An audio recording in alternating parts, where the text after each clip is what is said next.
What is the hidden truth behind global conflicts? We often see war through the lens of a camera, where smoke rises from shattered cities and desperate crowds flee their homelands. But have you ever asked yourself, who lit that fire?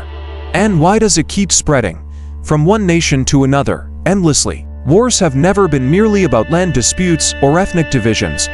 Behind every explosion, every news clip filled with anguish and ruin, lies a vast chessboard where superpowers, financial empires, and shadowy forces quietly move their pieces. Some wars were planned years in advance, not by soldiers, but by those who sit behind closed doors, far from the spotlight. You won't find these truths on the evening news. You won't hear them at United Nations briefings. But when you start connecting the seemingly unrelated dots, resources, weapons, capital, media, a new picture emerges. War is a product crafted by human hands, for power, for profit, and sometimes for a secret order that has never been revealed. Stay with us, because the truth isn't found in the explosions. It lies in the silence between the headlines.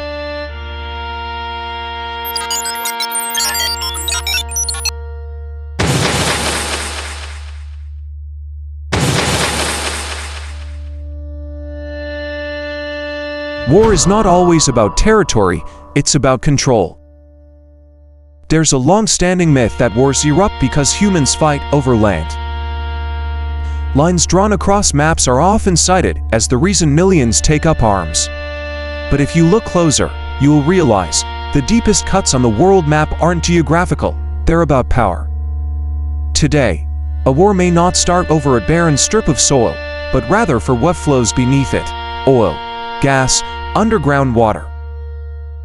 Whoever controls the flow of energy controls the fate of the world. Behind slogans like liberation, defending sovereignty, or fighting terrorism, there are often hands turning valves, flipping through contracts, and operating a global network of resource domination. Modern war doesn't always involve bombs or tanks. It's often a war of systems. From 5G technology to the Mekong's water supply, from lithium beneath Bolivia's deserts to shipping lanes in the South China Sea, these are the soft zones of control where the powerful manipulate strategic space without firing a single shot. Sometimes, wars aren't fought to seize, but to destroy. To dismantle a financial system, fracture a regional alliance, or disrupt a supply chain, and then rebuild it under a new order that favors the victor. The most unsettling truth is this: even the fighters on both sides may not fully understand what they're really fighting for. Because the true war isn't waged on battlefields, it's buried in encrypted files, closed-door diplomacy, and decisions made in windowless rooms. Sadly, war has shifted from a struggle for land to a battle for global control. And we, ordinary people, are often just pawns, moved across a chessboard we're never allowed to fully see.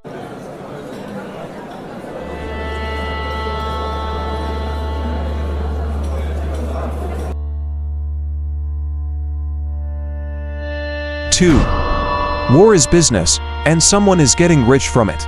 In gleaming high-rises nestled in the capitals of world powers, where the sound of keyboard clicks is louder than gunfire, there are people who never set foot on the battlefield, yet always walk away victorious. They wear no armor, carry no weapons, and yet with every bullet fired, their wealth swells. Because war, when stripped of its tragedy, has become an industry. A money-printing machine soaked in blood. People often think of war as destruction, but for some, it is a golden investment opportunity. When battlefields burn, weapons markets boom. When homes collapse, contracts for reconstruction are quietly signed in chilled, sealed-off boardrooms. When nations descend into chaos, money flows into the coffers of defense giants like Lockheed Martin, Raytheon, Thales, and their stocks are like missiles from a launch pad. Just look at the past few years. Whenever tensions rise in the Middle East, Eastern Europe, or Africa, the global arms trade surges. While millions are displaced and lives are torn apart, a small circle sitting in the shadows pockets billions. War doesn't bankrupt everyone. It enriches those who sell the bullets, the bombs, and the fear. Even more disturbing, sometimes war isn't just something that happens, it's something strategically engineered. A conflict drawn out just long enough to keep weapons in demand, but not so large that it spirals beyond control. A cycle where aid is sent, but only on the condition that the receiving nation buys their weapons, rebuilds to their specs, borrows from their banks. In some cases, a country may even stage its own conflict, just to push a defense budget through parliament. In this theater of war, the script is written by arms manufacturers, the director is the government, and the actors are soldiers on the front lines. And do you know what the strangest part is? History repeats itself. Every world war, every military intervention, every so-called humanitarian campaign has left a tidal wave of profits flowing back to quiet places untouched by a single bomb. If war is hell, then for some, they are building mansions right at its gates. And when the guns fall silent, they are the first to speak of peace, because they've already sold enough ammunition. 3. Conflict maps are drawn in boardrooms, not battlefields. On the world map, the deepest cuts are not always made by artillery fire, but by the pens of men in suits, sitting around long tables under the cold, yellow glow of boardroom lights. Before a single bomb drops, before the first shot is fired, borders, spheres of influence, and paths of destruction have already been outlined, behind closed doors. In this century, war rarely comes as a surprise. It plays out more like a grand performance, where every role is cast in advance. Some regions become war zones not because of spontaneous conflicts, but because they fall on key squares of the global geopolitical chessboard, and those strategic moves. They are often born not from hatred, but from pre-approved plans signed off by interest groups, security advisors, and intergovernmental agencies. Did you know that the fractured map of today's Middle East was shaped by the Sykes-Picot Agreement of 1916, where Western powers divided lands like collectors sharing antiques? Not a single local representative was invited to that meeting, yet from that private room, a century of chaos was quietly ignited. Today, these secretive gatherings continue, under names like Bilderberg, Davos, NATO security summits, and countless off-the-record bilateral talks. There, politicians, defense contractors, financial elites, and media moguls don't merely respond to global events, they design them. They calculate every pipeline route, every fiber optic cable, every trade corridor, and most crucially, every military buffer zone they wish to push further from their own borders. So when conflict erupts, it's often the final puzzle piece in a strategy crafted years, sometimes decades, in advance. What we see on the news, the tanks, the airstrikes, the furious speeches, is just the surface. Beneath it lies a sea of confidential maps, classified memos, and handshakes the public will never witness. A colder truth remains: many small nations no longer controlled their own fate. Their borders, alliances, even governments can change after a single handshake between superpowers. And these shifts are wrapped in elegant phrases like regional stability, a new world order, or defending freedom. So the real question is not who started the war, it's who drew up the plan, and when. And once you uncover that answer, you'll realize the true battlefield hasn't been on the ground for a long time. It's inside the quiet rooms where no gunshots echo. 4. Media, a tool of truth manipulation. In an age where information travels faster than the sound of a bomb blast, media doesn't just report the truth, it defines it.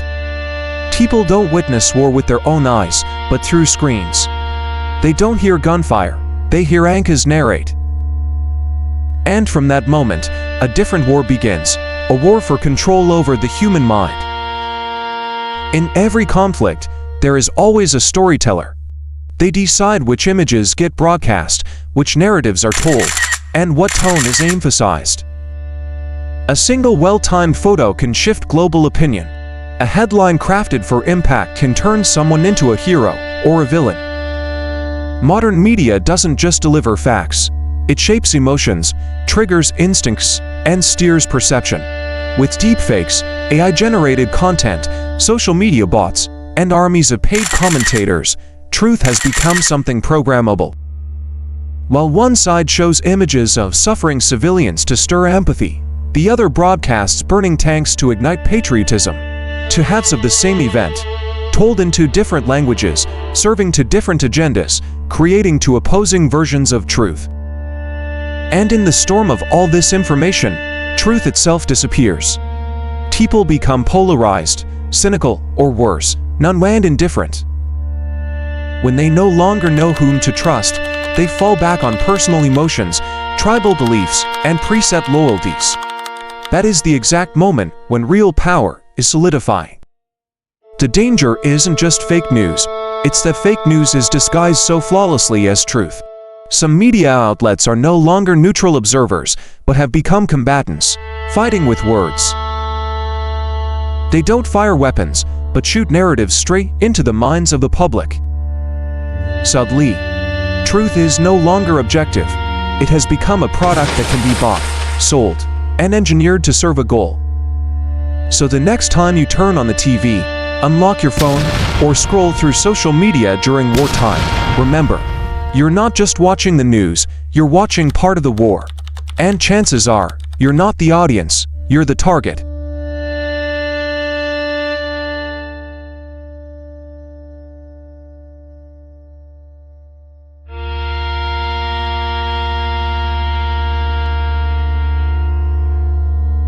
Five, cold conflicts, the battle for minds and ideologies.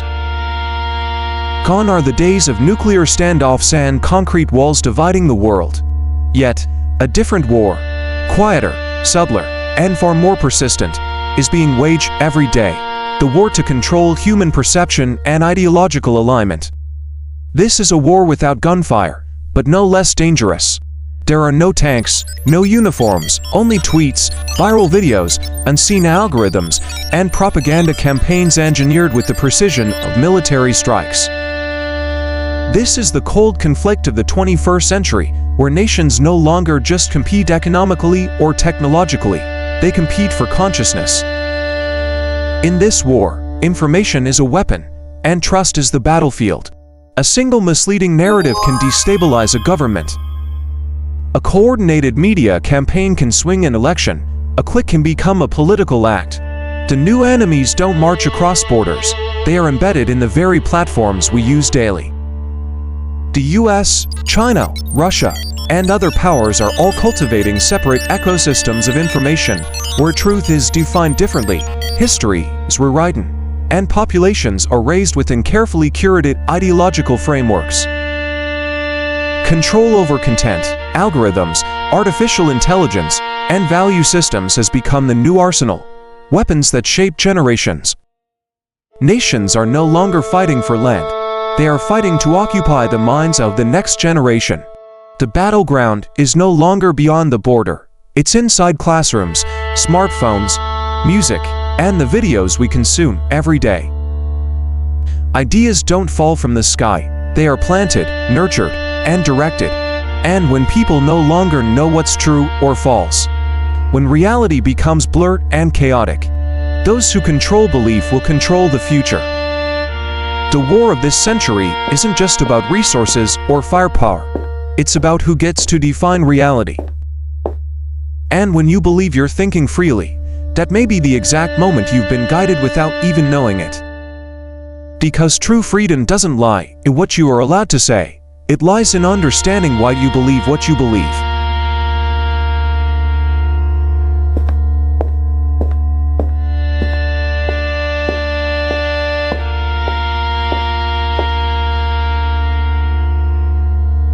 Six, are global conflicts being controlled by a force outside of government? Behind every war, people often seek a clear culprit, a nation, a leader, a group with vested interests. But what if that's only the surface? What if the conflicts we think are random or politically motivated are, in fact, triggered, orchestrated, and sustained by invisible hands, hands that belong to no government at all?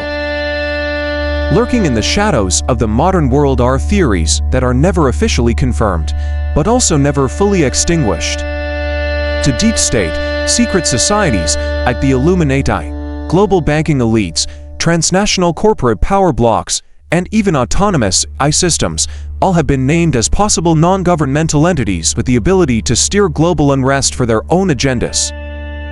The world appears chaotic, yet that chaos often unfolds with uncanny precision. Financial crashes, pandemics, wars, and civil disruptions fall like dominoes in deliberate succession. And amidst these breakdowns, certain global systems thrive, a select few individuals grow wealthier, and sweeping international policies are passed with surprising ease and little resistance. Could it be that these events are not accidental, but engineered to guide humanity toward a new world order, one where power is centralized, unaccountable, and beyond the reach of democracy? This raises a disturbing possibility. If war no longer serves national interests, but instead benefits a hyper-powerful group beyond any political system, is the entire framework of global democracy being manipulated? Even the technologies we use daily, social media, AI, digital finance, personal data networks, may already be weaponized to manipulate thought, behavior, and political choice at the individual level. And when every person is tracked, analyzed, and programmed, then war is no longer between nations. It becomes a war between humanity and invisible systems of power. No one knows exactly who stands behind the curtain. But one thing is clear, the curtain is growing thicker, and the light of truth is being quietly smothered. To see the truth, perhaps we must stop looking at the battlefield and start looking upward, outward, and far deeper than we've ever dared. The truth isn't found on the battlefield, it's behind the curtain. When you see a war erupt on the news, ask yourself, is this the beginning? Or merely the final result of a chain of events that was orchestrated long ago? The world we live in doesn't run solely on laws or diplomacy. It runs on blueprints drafted in sealed rooms, on agreements no one hears about, and on interests the majority ever share in. War is not just gunfire and fallen bodies. It is the visible manifestation of invisible battles between power and truth, between control and perception. We once believed war was the outcome of unresolved disputes, but look deeper and you'll realize. Many wars do not start because people can't agree, but because some forces never want them to. The world is changing fast. New technologies, new strategies, new methods of control. And truth, rather than becoming clearer, is becoming harder to grasp than ever before. In an ocean of misinformation, psychological division, and endless information warfare, truth has become a luxury, and whoever controls it, controls everything. The true battlefield isn't where guns are fired, but in how we're taught to think, believe, and choose sides.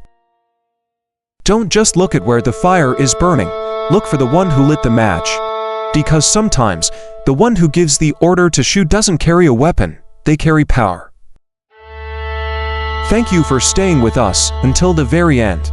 If what you've just discovered opened a new perspective on the world, let us know by hitting like and subscribing to the channel. This isn't just a video, it's an invitation to join a journey in search of truth. What you've seen is only the beginning.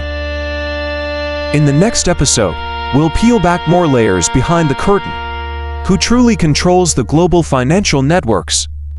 Are we heading toward a new world order? And are we still truly free? Don't miss it. Subscribe now so you won't be left behind in this quest to decode the world. Like and share if you believe the truth deserves to be heard.